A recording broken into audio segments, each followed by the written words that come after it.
Dewan Perwakilan Rakyat Daerah Kabupaten Nganjuk menggelar rapat paripurna dengan agenda penyampaian hasil reses Ketua dan anggota DPRD di ruang rapat paripurna DPRD Kabupaten Nganjuk.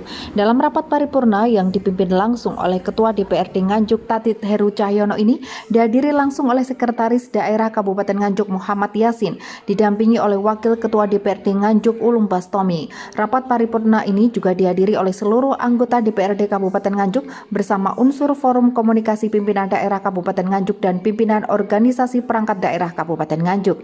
Kegiatan reses anggota DPRD Kabupaten Nganjuk ini bertujuan untuk menyerap aspirasi dari berbagai lapisan masyarakat dan sebagai sarana konsolidasi dan koordinasi antar masyarakat, pemerintah desa, pemerintah kecamatan dan perangkat daerah terkait. Laporan hasil reses tersebut disampaikan oleh juru bicara dari masing-masing daerah pemilihan. Ketua DPRD Kabupaten Nganjuk Tatit Heru Cahyono menjelaskan, laporan hasil reses yang disampaikan kepada pemerintah Kabupaten Nganjuk ini berasal dari 50 orang yang terdiri dari pimpinan dan anggota DPRD Kabupaten Nganjuk.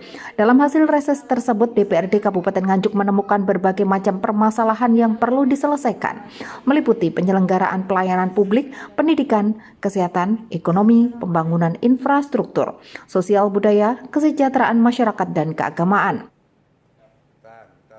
Semua hasil reses ini kan tidak hanya fisik, tidak hanya non fisik kan juga ada.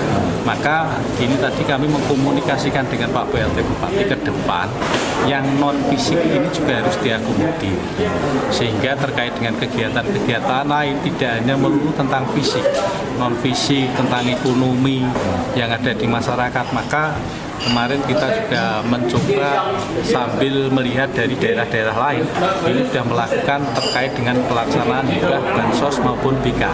Ini nanti perubahan anggaran keuangan akan kita coba komunikasikan dengan Pak PLT. Tadi kami sudah komunikasi dengan Pak Sek. Mudah-mudahan hal itu juga menjadi prioritas di dalam pelaksanaan penganggaran di tahun 2022 yang terdatang melalui perubahan anggaran keuangan.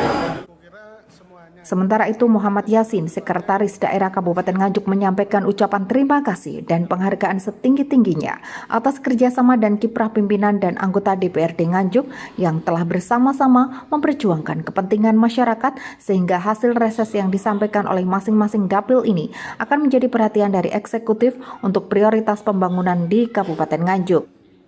Intinya kami mengucapkan terima kasih dengan hasil reses yang tahap ketiga ini, sehingga nanti segera kita bisa kompilasi dengan hasil musren baik di tingkat desa maupun di tingkat kecamatan, sehingga itu akan menjadi RKPD Kabupaten Nganjuk yang dalam rangka menunjang tercapainya visi misi Bupati.